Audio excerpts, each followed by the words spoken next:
Pai, nós queremos santificar os dízimos, as ofertas, consagramos ao Senhor, em nome de Jesus. Queremos pedir que, nesta hora, o Senhor esteja liberando a Tua palavra que venha a rema do Espírito Santo de Deus, aquele que fez obras tremendas, relatadas no livro de Atos dos Apóstolos, desde Gênesis, Apocalipse, desde a criação.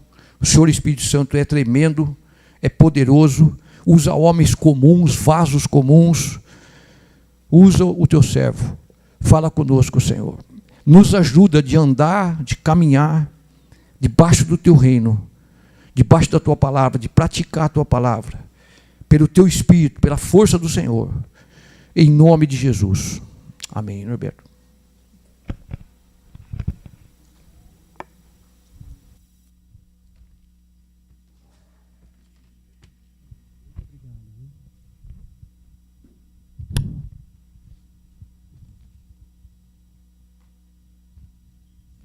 Boa noite a todos. Por favor, abram a Bíblia em Filipenses 4:8.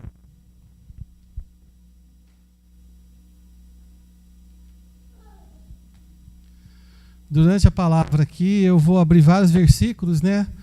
Mas eu gostaria que vocês mantivessem em Filipenses 4:8, porque é a raiz dessa palavra e é o que eu queria que você levasse essa semana com você, tá? Irmãos, eu queria falar um pouquinho com vocês hoje sobre o medo, tá? E eu queria fazer uma pergunta para vocês. Vocês acham que o medo vem de Deus? Foi uma criação de Deus? Eu acho que sim. Porque o medo é para sua proteção. O medo, ele vai evitar que você se acidente, que você se queime. Por exemplo, quando você tiver um fogo, você não vai colocar a mão no fogo. O medo vai te proteger. O medo é uma proteção. Você tem um medo de um animal feroz? É bom ter, porque se você não tiver e for enfrentar esse animal, lascou. Não é verdade? O medo vai evitar que você entre em um monte de situações roubadas. O medo não vai deixar você ficar na beira de um penhasco, andando. Você não vai andar na beira do penhasco. Certo? Então, o medo é um sentimento poderosíssimo de proteção que Deus colocou na sua vida para que você se preservasse. É uma coisa natural. Tá? Inclusive, existe uma química tremenda no seu organismo que quando você passa por uma situação de estresse e medo, você tem força descomunal. Tem vários relatos de guerras, por exemplo, que eu vejo soldados que falam: eu não tinha força para virar um carro. E ele...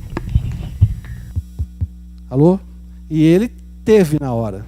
Porque libera adrenalina, libera 1 milhão de coisas na vida da gente ali na hora e você consegue fazer coisas boas. Mas existem alguns medos que nós não deveríamos experimentar. Né? Por exemplo, o medo da gente entregar a vida para Deus. O medo da gente confiar no Senhor. Esses medos nós não deveríamos ter. Mas é parte do pacote, né? Então é difícil. A gente até, nessa caminhada nossa, assim, eu lembro de mim, eu falo de mim, pessoalmente, porque eu não nasci dentro de um ambiente evangélico. Né? Fui aprendendo isso com mais de 30 anos. Fui aprendendo a viver, pensar de uma forma diferente. Né? E eu tive muito medo de chegar para Deus e falar assim, várias vezes: o Senhor, faça o que o Senhor quiser na minha vida.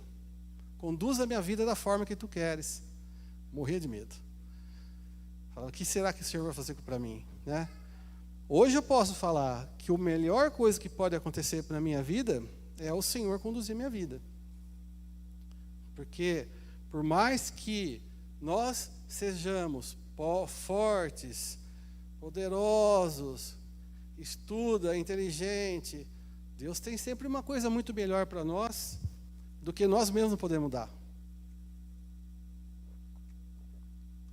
E obrigado, viu, Cláudio? Desculpa, viu? E eu vejo assim que o medo traz problemas para nós quando a gente pensa da forma errada. Tá? Por exemplo, eu vejo o caso de Jó.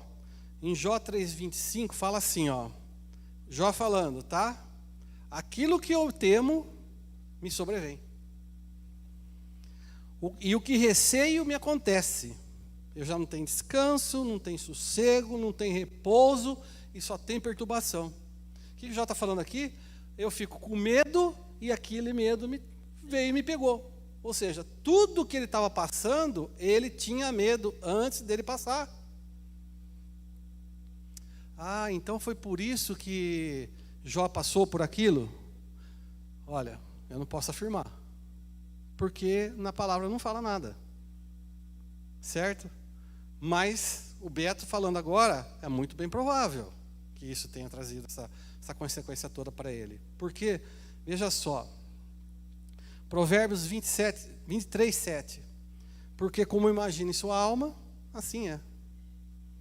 Ou seja, você tem uma força poderosíssima dentro de você e você, imaginando coisas erradas, você tem esse poder. Lógico, irmão, que eu não quero tampar o sol com a peneira e falar assim, a vida do cristão é uma vida de alegrias, sem problemas, sem tribulação. Conforme você vai crescendo espiritualmente, vai sendo mais fácil. Ah, e você começou lá embaixo, aí recebe um título, porque assim, você é muito tempo antes de você receber um título. Certo? Título é só uma coisa assim, um nome, tá? Ah, eu sou diácono, tá, mas quando você pastor e for pastor, então vai ser mais fácil ainda. Não, irmãos, não vai. Com certeza. Mas também, irmãos, ficar pedindo por isso, ou seja, tribulação na sua vida, até porque, mas falam que o cristão só vai ter tribulação, porque aí Paulo, não sei o quê, o discípulo pendurado de cabeça para baixo, o outro foi crucificado, Pedro invertido, o outro foi cerrado no meio, então o meu padrão é ser cerrado no meio. Para, irmãos. Por que o seu padrão não levar uma vida que nem Isaac? Que nem Abraão? Por que o seu padrão é ser cerrado ao meio? Nós temos todos os tipos de pessoas na Bíblia, né? O padrão que nós temos que ter na nossa vida é aquele que Deus quer para nós. É o que Deus quer para nós. Certo? Então, eu quero passar por lutas, irmãos, que Deus colocar na minha vida. Passar por lutas que eu vou inventar e nem que os outros vão inventar para mim. Certo? Porque meu Deus tem para mim o melhor. E olha, eu vou falar uma coisa para você. Quando você vira e fala, meu Pai me eleva, me levanta, trata do meu coração, muda os meus desígnios, transforma a minha mente, deixa eu enxergar o mundo espiritual, você pensa que ele vai fazer assim, ó, pá, e você vai abrir o olho e enxergar o mundo espiritual? É uma caminhada, e naquilo que você precisar, você vai ser tratado. Aonde? Justamente naqueles pontos em que você não muda por si só, porque você é resistente. Aí Deus vai te colocar em situações para você aprender a viver com isso. Então, o medo é uma força poderosa. Você encher sua mente é perigoso, porque como imagina em sua alma, assim é. Então Jó, mais uma vez, essa é uma posição minha, também pode ter sido por isso. Uma conjuntura de coisas, tal. A gente conhece a história que Satanás estava lá junto. Deus fazendo uma reunião com os anjos, Satanás lá junto. E aí? É uma coisa difícil de até enxergar, né? Mas por isso que eu falo para vocês, o que é importante para nós? Tá? A gente ande como está escrito em Filipenses 4:8, que eu falei para vocês abrirem. Finalmente, irmãos, olha, tudo que é verdadeiro, tudo que é respeitável, tudo que é justo, tudo que é puro, tudo que é amável, tudo que é de boa fama, e se alguma virtude há, seja isso que ocupe o vosso pensamento. Não é vai dar errado, não é eu vou me arrebentar, não é se eu servir a Deus, Deus vai me castigar. Ah, vou servir a Deus, tá? E Deus quer o quê? Não, Deus quer que a pessoa seja pobre, então ela vai perder o emprego, vai perder tudo. Para, gente. Existem situações, pessoas e pessoas na palavra de Deus. Não pode associar uma coisa com a outra. Quando você escuta falar que a riqueza é muito difícil entrar um rico, mais fácil passar um camelo para o buraco de uma agulha, que era um buracão lá, na verdade, era no muro, né? Do que um rico para o céu, na verdade é por causa que a riqueza traz uma coisa que é autoconfiança demais. Você confia na sua capacidade. Você estuda, você se prepara, você fica proeminente, você não sei o quê, começa a ganhar dinheiro, fica bem e fala, como eu sou bom. Esse é o perigo. O dinheiro não é o perigo. A palavra fala que o problema não é o dinheiro, é o amor ao dinheiro. Pode olhar o versículo. O problema é o amor ao dinheiro, não é o dinheiro. Então, continuando o versículo 9, fala assim, e também o que você aprendeu, o que você recebeu, o que você ouviu, o que você viu, pratica, porque o Deus da paz será convosco. É isso que eu acredito. Eu acredito que o meu Senhor vai me conduzir, o meu Senhor vai me levar, e o meu Senhor vai me colocar aonde Ele quer, em situações que vão ser difíceis para mim. Mas como Eliseu, eu tenho que crer que na minha volta tem cavalos e carros de fogo. Porque o Senhor prepara a vida da gente para enfrentar as dificuldades que Ele coloca na sua vida.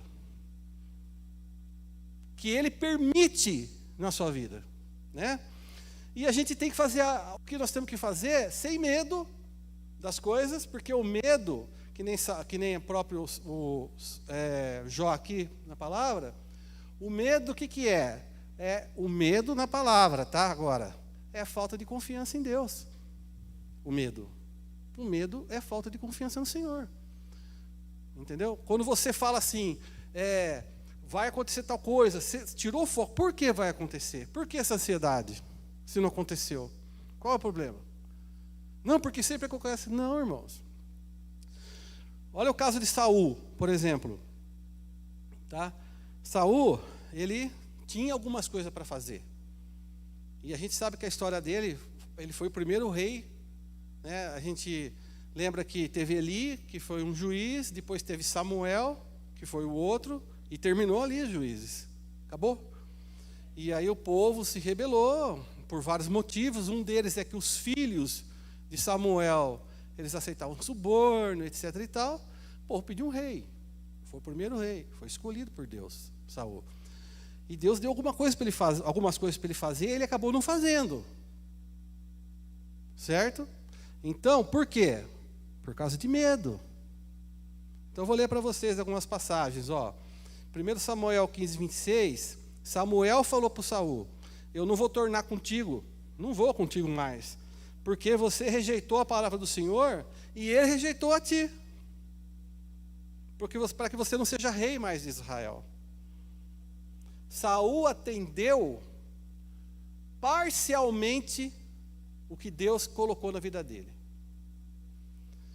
Então, se você não atender totalmente o que Deus colocou na sua vida, se eu não fizer isso, quais serão as consequências sobre mim?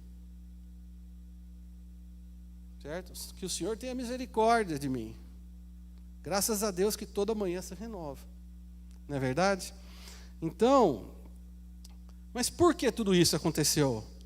Um pouco antes, no versículo 24, Saul falou para Samuel, eu pequei, porque eu transgredi o mandamento do Senhor. Transgredi também as palavras suas.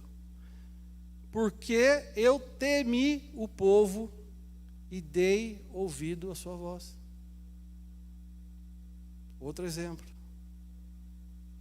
Tá? Nós não podemos ter medo de servir o Senhor. No caso aqui, a decisão de Saul foi terrível. ele fez uma coisa, porque, veja só, irmãos, nem tudo que é assim, obra do Senhor, ela deve ser feita.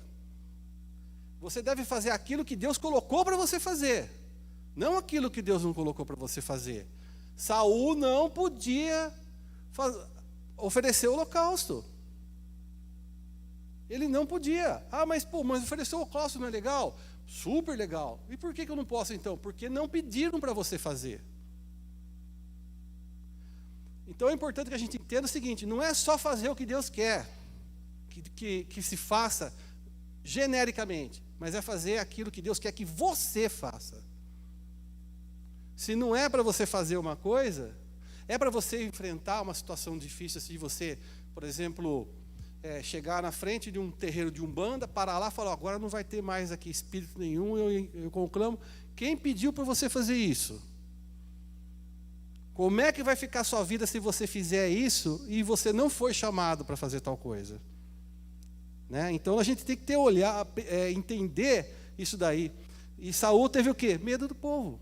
Medo do quê? De perder o controle. O povo estava indo embora, dispersando. O que ele falou? Vem todo mundo aqui que eu vou fazer. Então, primeira coisa que ele fez foi desobedecer, não matou lá todo mundo que tinha que matar, preservou o rei, preservou o animal, devia ter matado tudo que Deus mandou. E a segunda coisa foi essa: medo de perder o controle, irmãos. É que nem você, tem hora que você fica, que nem, por exemplo, você está na estrada, dirigindo. Já aconteceu comigo umas 3 vezes comigo isso daí, na minha vida. Chove e faz uma lâmina d'água em cima da pista, certo? O carro vem, aquaplana. O que é aquaplanar? O carro sai do contato do asfalto e começa a andar por cima da água na pista. Já aconteceu comigo umas 3 vezes, e uma vez aconteceu aqui, perto de Bauru. Não adianta você virar a direção, irmão. O carro não está com roda no chão, ele está com roda na água. Você vira para cá, você vira para lá, o carro continua. Qual que é o perigo? Você virar tudo para um lado e o carro indo. De repente ele pega atrito no chão e capota. Você mete o pé no freio, vira a direção, o carro está indo bonitinho, reto, não está respondendo. A hora que ele gruda no chão, você vai ver o que vai acontecer. Medo de perder o controle. Quem não tem calma nessas horas quer controlar o carro. O que é o certo? Continua parado, reto, tira o pé. A hora que ele cair no chão, você volta. Vai. Se não tivessem falado para mim isso na minha vida, eu podia ter me acidentado. Mas é assim a perda de controle. Às vezes a gente quer controlar tudo. Quer controlar a vida da gente, quer controlar a vida de todo mundo, de quem está do lado, quem está em cima, quem está embaixo, de tudo quanto é jeito, não é? O Espírito Santo, para mim, ele vai agir na minha vida na hora certa, o Espírito Santo. Na hora que eu entender, na hora que eu estiver preparado, o amor do Espírito Santo é infinito, ele vai tratar de mim nessa hora. E do outro? Do outro, o Espírito Santo é muito devagar. Eu vou entrar com tudo para acertar ele. Complicado, né, irmãos? A minha vida, da minha família, não. A minha família vai ser tratada na hora certa. Calma, não é assim. E na vida do outro? Na vida do outro, o Espírito Santo não serve. Ele é muito devagar. Eu sei muito mais. Eu vou chegar lá com uma delicadeza e vou entrar. Pá! Não vai sobrar nada. Então, irmãos, a gente vê assim, né? Nós temos que deixar o Espírito tratar a nossa vida, encaminhar a nossa vida para a direção correta, para onde a gente tem que ir. E olha como Saul foi chamado. Deus tinha um propósito para Saul. Desculpa, para Paulo, tá? Deus tinha um propósito para Saulo, que se tornaria Paulo, né? E Paulo, não parava. Não parava. O que Deus fez? Derrubou. Foi ao chão. Aí, cegou. Daí ele acordou. Nós vamos precisar ser derrubado para enxergar? Nós vamos continuar levando a nossa vida assim, do jeito que a gente quer, da mesma forma que a gente levou sempre? A gente tem que tomar cuidado com essas coisas, né? Continuando um pouco em Samuel aqui, no versículo 22, Samuel disse assim para Saul: ô Saul, tá bom, você fez o local, você fez tudo o que você quis fazer, não fez? Fiz. Agora eu vou te perguntar uma coisa, Saul. O Senhor tem tanto prazer nos holocaustos e sacrifícios, quanto se obedeça a sua palavra? Pronto. Acabou com Saul. Com Saul. E ele continua: eis que obedecer é melhor que sacrificar, e o atender é melhor que gordura de carneiro. Se não é para você fazer, não faça. Mas se for para fazer, faz aquilo que o Senhor tem para você, né? Não confia no coração, confia na voz do Senhor. Procura ajuda, irmãos. Quando você confia no o coração do homem é enganoso. Se você confiar no seu coração, ele vai te levar para aquelas coisas que você gosta. E o que você gosta é complicado. Tem coisa boa, mas tem coisa ruim também. Olha o caso de Davi. Davi fez um censo em Israel. Não fez? Qual o problema de fazer censo? Alguém sabe se tem problema de fazer censo? Nenhum. Moisés fez censo, Davi já tinha feito. Você precisa saber quantas pessoas estão no seu reino, quantas crianças tem. Por que o governo tem censo todo ano do IBGE? Todo ano, acho que é cada 3 anos, não sei. Não sei direito como que é, não lembro. Mas por que ele tem? Ele precisa saber aonde a população está indo, o que está acontecendo, se tem gente nascendo. Se for ficar mais velho do que novo, quem vai pagar o salário dos aposentados? O governo precisa mexer na Previdência, para poder ter dinheiro para pagar lá na frente. Não é verdade? Então tem que ter censo. Não é verdade? Não tem problema. Mas Davi trouxe maldição para Israel por causa de um censo. Por quê? 1 Crônicas 21. Então Satanás se levantou contra Israel e incitou a Davi a fazer o censo. É certo fazer o censo? É. É papel de um rei, de um governante? É. Mas Deus te pediu? Não. Quem te pediu? Né? Inclusive Joabe, que era o general dele, falou assim para ele: olha, Davi, olha, que o Senhor multiplique, o Senhor teu Deus te multiplique cada vez mais essas pessoas que não são seus servos, Davi, que ele multiplique, tá? 100 vezes mais, Davi falou. Mas por que você está querendo isso, Davi? Meu senhor Davi, por que você quer isso? Por que você quer trazer assim culpa sobre Israel? O que Davi fez? Não escutou as pessoas que estavam em volta dele. Davi tinha quem estava acima de Davi, humanamente falando? Humanamente falando, não. Né? Falando de físico. A gente sabe que Davi estava sujeito a Deus. Certo? Mas ele, o que ele fez? Ele, imbuído e cheio de um espírito maligno, não escutou aquele que estava imbuído e cheio com o Espírito de Deus. Por quê? Porque ele é autoridade sobre o outro? Não importa, irmãos. A autoridade sobre nós tem que ser o Espírito de Deus. Não importa o seu nível. Se você estiver lá em cima, se você estiver lá embaixo, é o Senhor que tem que mandar, não é? O que aconteceu? Deus puniu Davi. Matou 70 mil homens. Certo? Aí você vê, o que Davi queria? Saber o quanto ele era poderoso. Tem 800 mil homens me servindo aqui em Samaria. E tenho mais 500 mil homens que vão lutar por mim também lá na região de Judá. Sou poderoso. O orgulho precede a queda, irmão. É fatal. Se você se levantar falando, eu sou bom. Se você entregou a sua vida para o Senhor e falar, eu sou bom, vem bucha aí para você. Só esperar. Né? E às vezes o que Deus tem para nós, falo para vocês honestamente, são coisas inexplicáveis, são coisas que, vamos dizer assim, soam ridículas às vezes. Mas são as coisas que vão glorificar. Quando você vê, por exemplo, aquela passagem que Jesus estava falando para 5 mil, né? Chegou no final do dia, o que aconteceu? Falaram assim, falaram assim, precisa alimentar esse povo que está aí. Aí foram com uma solução para Jesus. Então, o que aconteceu, na minha opinião?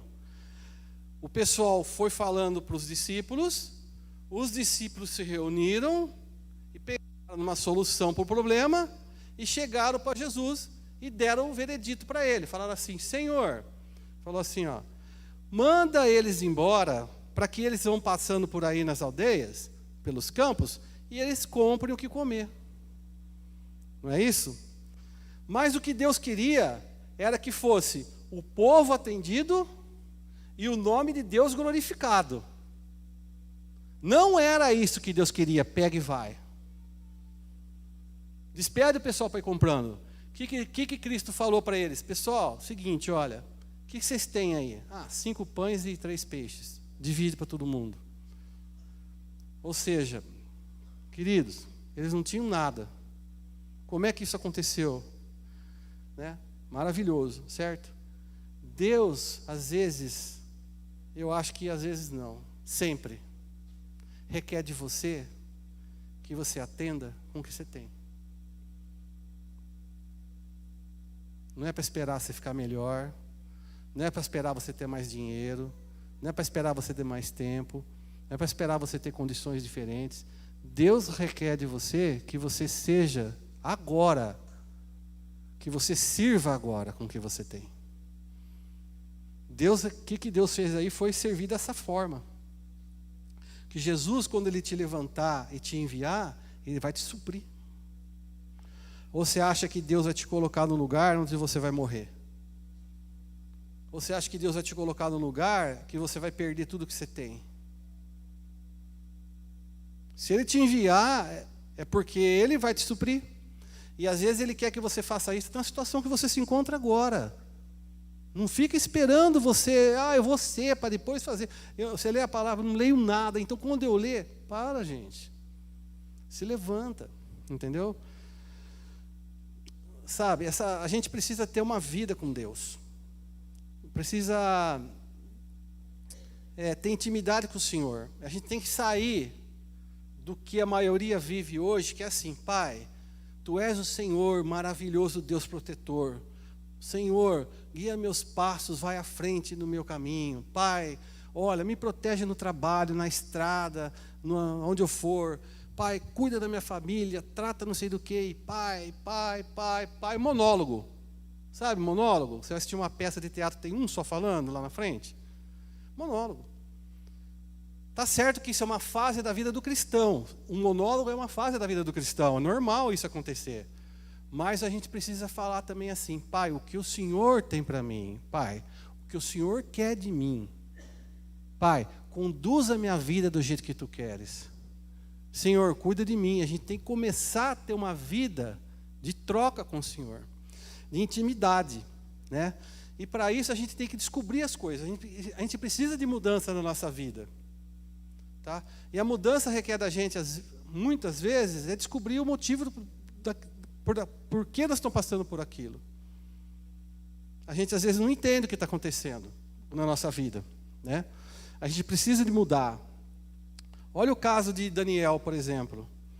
Daniel, no primeiro ano do seu mandado, no primeiro ano do seu reinado, eu estava falando do reinado lá.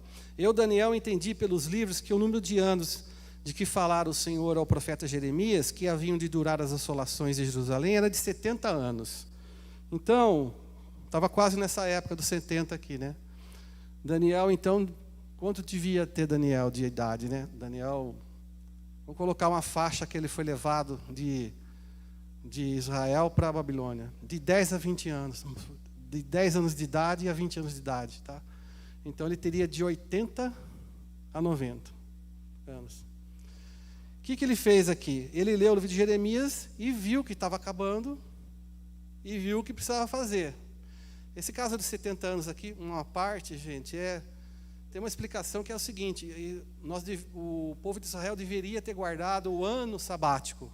A cada 7 anos ele guardar esse ano de agricultura, uma série de coisas. E por 490 anos ele não guardou. E se você dividir 490 por 7, dá 70. Entendeu? Então tem algumas explicações que falam, né? E aí o que Daniel fez? Daniel descobriu a razão do problema, se colocou na brecha por Israel, e ele, Daniel, intercedeu e pediu perdão pelo povo. E a partir desse momento, começou a haver transformação. Ele conseguiu assim confrontar as forças espirituais, descobrindo a fonte do problema. Esses dias eu estava... Esses dias não, vira e mexe o Jeidson coloca uma coisa no Instagram, que é uma pessoa deitada no divã, o psicanalista na cadeira, em cima um emaranhado de linha, e o psicanalista pegando uma linhazinha, puxando assim, ó. Aonde ele quer chegar? Na raiz do problema da pessoa. Você tem toda a autoridade de me interromper se eu falar alguma besteira. A partir do momento que ele chegar na raiz do problema, ele vai conseguir transformar aquela situação. Tá? Nós precisamos saber o que está nos afligindo. Tem gente que tem problema há 50 anos. Ó, 50 anos dando volta assim, ó. Não, mas eu sei, porque lá no passado eu passei por isso. Tá, mas por que você está sofrendo ainda hoje? Qual que é o seu problema? Ainda hoje. Entende? Então, na verdade, a pessoa não resolveu o problema dela ainda. Ela não foi buscar. Isso acontece conosco. A gente precisa saber a razão do que está acontecendo com a gente. A raiz do problema. E às vezes a gente está andando em círculo. E às vezes a gente precisa de ajuda, irmão. Ajuda espiritual, ajuda profissional também. Eu passei momentos, até falei para o Vitor hoje, passei momentos na minha vida que eu tive ansiedade fortíssima e depressão. Fui no médico. Fiz o tratamento como ele falou. Tinha 4 caixas de remédio em casa depois. Fui lá para o médico e falei, ó, distribui para os seus pacientes que eu não tenho mais nada. Glória a Deus. Fiz um tratamento. Ah, mas não pode, porque essa doença aí é espiritual. Você não vai no médico, não toma remédio, não. Que besteira. Que bobeira que é essa? Por que doença, ansiedade, depressão é passível de tratamento só espiritual e um câncer tem que ser, não pode ser também? Ué? Ai, pecado. Que pecado, gente? Você está precisando de ajuda? Pede ajuda. Peça ajuda na sua vida. Entendeu? Quero até falar uma coisa aqui que eu falei na célula, quando eu ministrei a última vez. Vocês lembram daquela que Eliseu, um profeta, tinha um ajudantezinho, o moço dele que era o Geazi, né? O que aconteceu? A Síria, que era o rei lá Ben-Hadad, queria invadir Israel. Tá? O que ele montava? Armadilhas para o povo de Israel. E aconteceu, montava ali uma armadilha ali, no canto, beleza. Ben-Hadad estava na Síria, e Eliseu em Dotã. E o rei em Samaria, de Israel. O que aconteceu? Avisa o rei lá que Ben-Hadad montou a armadilha ali. Beleza, ia lá destruir a armadilha. Né? 2 vezes. E a Bíblia fala que não foi uma nem 2. Aí o rei da Síria, Ben-Hadad, chamou todo mundo. Falou assim, ó, quem é que está me traindo? Quem é? Pode falar. Aí levantou uma pessoa lá e falou assim, na verdade o que você fala no seu quarto de dormir, o Eliseu está sabendo. Ah, eu vou pegar esse cara. Mandou um exército. Onde ele está? Está lá em Dotã. Passaram a ficha, né? Levantaram a capivara do Eliseu, passaram para o rei. Aí o rei falou assim, vai lá e cerca. E mata. Cerca Dotã e mata Eliseu. Beleza, está lá o exército lá chegando em Dotã. Está lá o Eliseu, provavelmente já, né? Muito mais esperto que o Geazi. Estava na boa. Geazi viu o exército. Pronto, morri. Acabou, estou morto. O que Geazi viu? O real. O que ele viu? Morri, não tem ninguém me defendendo aqui. Está eu e o profeta, uma cidade desarmada. Está vindo um exército destruir. O que eu vou fazer da minha vida agora? Se eu tô, não tem como, vou morrer. Chegou para Eliseu, e agora, Eliseu? O Eliseu deve ter olhado para ele e falado: gafanhoto, você tem muito que aprender ainda, né? Chegou, o que Eliseu fez? Orou para Deus, falou: Deus, abre os olhos do meu moço. E o que Geazi viu? Cavalos e carros de fogo cercando eles. Deus, o Senhor, nosso Cristo, nosso Pai, o Senhor, Pai, Filho e Espírito, vai colocar cavalos e carros de fogo à sua volta te protegendo. Creia, é isso que a sua mente tem que ter. Mas você tem que estar alinhado com Ele. Tá? Beleza? Beleza? Daí o que aconteceu? O que o Eliseu fez depois disso? Senhor, cega o exército deles. Aí o exército estava indo, cegou. Aí ficaram tudo cego, começaram a andar. Eliseu foi lá encontrar com eles no meio do caminho. Ô pessoal, tudo bem? Tudo. O que vocês estão procurando? Ah, eu estou procurando o tal de Eliseu. Puxa, o Eliseu não está aqui não. O Eliseu fez isso, né? Imagina, né? Me segue que eu te levo até ele. Aí pegou, trouxe o exército inteirinho atrás dele, foi lá para Samaria, né? Foi lá para Israel. Chegou lá, Senhor, abre os olhos agora. Imagina, né? Os caras abriram os olhos do exército inteiro no meio de Israel. E aí o que Eliseu fez? O rei chegou, que eu não sei quem era esse rei de Israel, tem umas possibilidades lá, eu não sei exatamente, não sei se alguém sabe, mas exatamente qual era, eu não sei. E Eliseu falou: não, cuida deles e despede. Então Deus montou uma mesona, o rei de Israel montou uma mesona lá, e alimentou todo mundo, falou: pessoal, pode ir embora. O que eu quero falar para você, às vezes, nós estamos que nem Geazi, não enxergamos os nossos problemas, não conseguimos enxergar os problemas, e nós precisamos de ajuda. E eu vou te perguntar agora: quem é o seu Eliseu? Quem é o seu Eliseu? Eu tenho vários. Eu já falei isso. A Carmen é um, a Paula e o Carlos é outro. De vez em quando eu chego no Cláudio. De vez em quando eu chego no Geidson. O que você acha disso? O que você acha daquilo? De vez em quando eu chego no Rogério. E aquilo lá, outro lá. E muito no Amir. E aquilo ali? Como é que faz, Amir? Faz assim, assim, assim, assim, assim. Porque às vezes eu confesso, eu não enxergo a saída. Então eu vou falar para você, isso que você está passando, isso que você criou na sua vida, esses muros que você levantou, essa vida que você está tendo, esse sofrimento, ele pode ter fim, irmãos. Certo? Deixa o medo de lado, procura ajuda espiritual, profissional, seja o que for, que Deus vai cuidar de você. Mas saia dessa ciranda e preste atenção, o medo é muito bom, desde que ele seja direcionado para aquilo que ele foi criado, para te proteger. Não para aquilo que Deus não quer, que é medo dele. Tá bom? Deus abençoe, queridos.